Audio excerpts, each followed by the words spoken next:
More encampments popped up today. Princeton, Northwestern, Northeastern, George Washington University, and now leaked group chats from a pro-Palestinian group shows that students at the University of Chicago plan to emulate the protest action at Columbia. Oh, goody. And as for all you soon-to-be grads at USC, well, you lost in-person classes during your freshman year because of COVID. Now you're losing your in-person graduation because of these protests. The university announced today it's canceling its main commencement ceremony, citing safety concerns. In Cambridge, Harvard Yard is now closed through the rest of the week. And at California State Polytechnic University, Humboldt shut down its entire campus for days. And as we told you last night, Columbia University is going hybrid for the rest of the semester as administrators continue their negotiations with the student occupying force.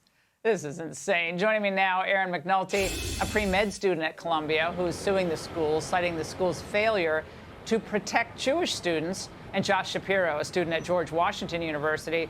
Erin, let's start with you. Now, the protesters say this is just classic First Amendment issue here, and that the law enforcement and authorities are the problem, not them. Your response? So I think this isn't an issue of free speech. What has happened recently is that we've seen that this speech has become discriminatory, it's become harassment, and it's kept us from studying and going to class, and it's really put our safety on the line. Well, Josh, tell us what's going on at GW, a campus I know very well, not too far from where I used to live, and tell us what went down today. So I went to my first class this morning at 11 a.m. and at first there were only 5 or 6, maybe a dozen tents there, and there weren't that many people.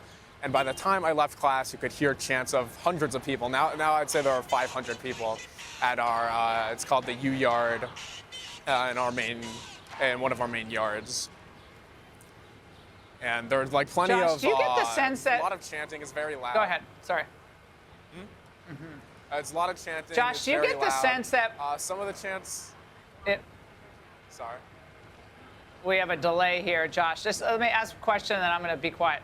Do you get a sense that most of the people at the protests really understand fully what they're protesting, what they want?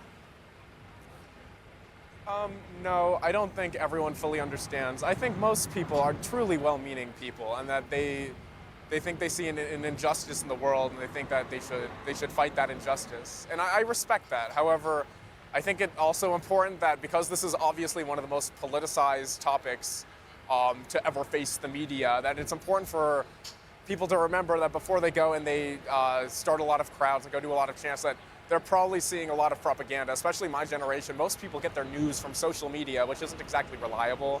So I feel like it's important that people remember that not everything that they're chanting for, they have a full comprehension of. For example, there was a chant about, it was endorsing Intifada, which was like a violent resistance primarily against Israeli civilians, which is, a whole point of the rallies is that we're trying to minimize violence against civilians. So I don't think a lot of people understand what Intifada is.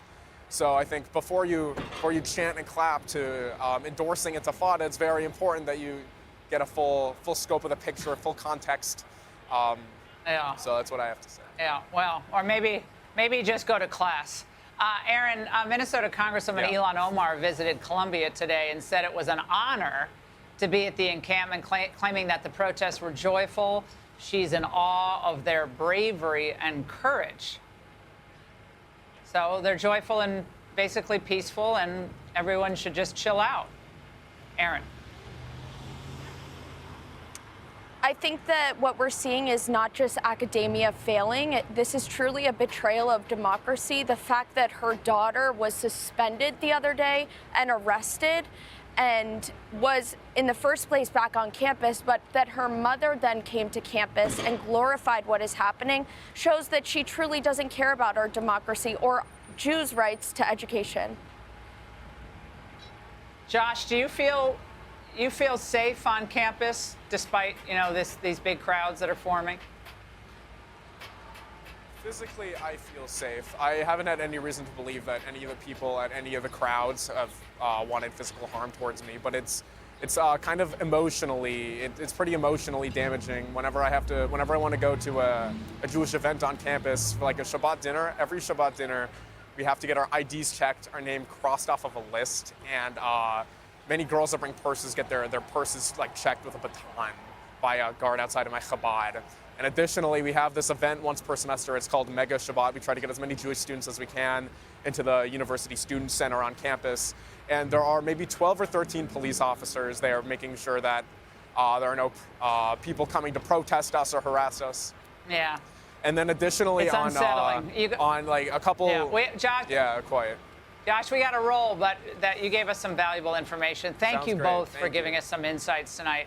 We really appreciate it. We'll be right back. Hey, Sean Hannity here. Hey, click here to subscribe to Fox News YouTube page and catch our hottest interviews and most compelling analysis. You will not get it anywhere else.